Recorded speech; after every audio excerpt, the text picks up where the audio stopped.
Jerry Jones offered me a contract. Also, Pete Carroll did as well in Seattle during our lockout time. And it definitely got my blood flowing again, got my mind racing again, thinking about the game of football, being out there on Sundays. But, we was able to get a deal done in the NBA, and I was back on the court in no time. But I definitely thought about it. I still got the jersey, too, that Jerry and Pete Carroll sent me from 2011. Stephen A., he's one of the GOATs for sure in the NBA, but how good do you think he would have been in the NFL? I think LeBron James is on the Mount Rushmore of basketball. One of the greatest athletes and clearly one of the greatest basketball players who've ever lived. I don't think he would have lasted more than a year in the NFL. I really don't. I really don't. If you see LeBron and maybe he engages in histrionics and a bit embellishment and just exaggerating, injuries and things of that nature. But when this brother gets hit, particularly in the legs, he don't like it at all. And being that he's a legit 6'9", I think that LeBron James, the second those legs got hit, he would want no parts of it. And again, it ain't like he's some short dude. He's 6'9". So big those dude. Legs, he's a big dude, and those legs would be a prime target. They wouldn't think about hitting him high. Everybody would be trying to hit him low, and he would want no part of that. No way in hell. I don't think he'd last more than a year. See, the thing is everybody look at LeBron James, Mina, as LeBron James, greatest basketball player possibly to ever live, right?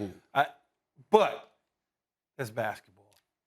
Okay, that's just. I get it. You're trying to make a transition from the NBA court to the football field in the middle of your NBA career. Not from high school to college to the pros, or not from college to the pros, or not from college basketball or pro basketball year then to the pros in football. LeBron James doesn't know what it feels like to get hit in the chin going across the middle. He has no idea. Because in high school, you're bigger, stronger, faster than everybody. Now that strength grows when you get to college, and it grows even more, as you know. Imagine Bobby Wagner catching him coming across the middle, a Cam Chancellor catching a 6'9", 275 pound, because he's going to have to be 70 pounds, 270, 265, whatever he is, coming across the middle, Mina.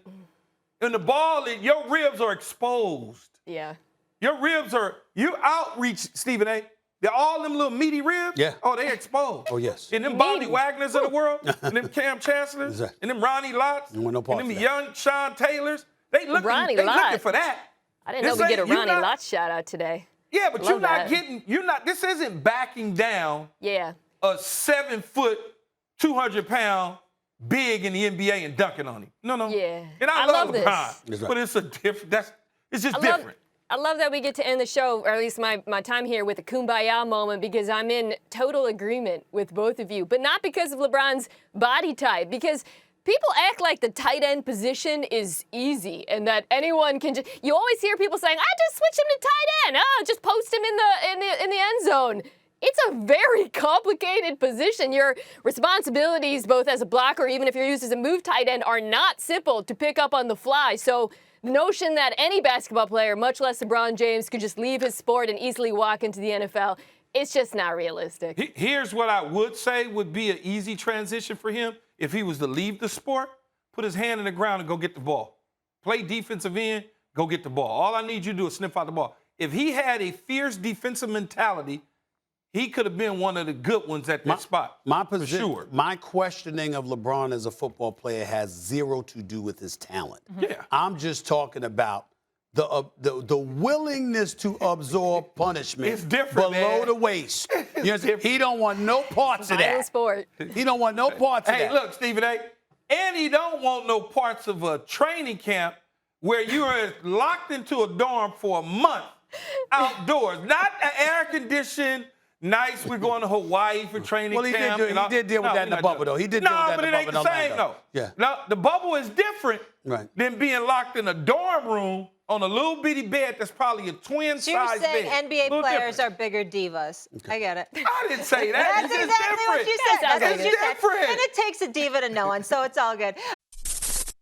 Thanks for watching ESPN on YouTube. For live streaming, sports, and premium content, subscribe to ESPN+.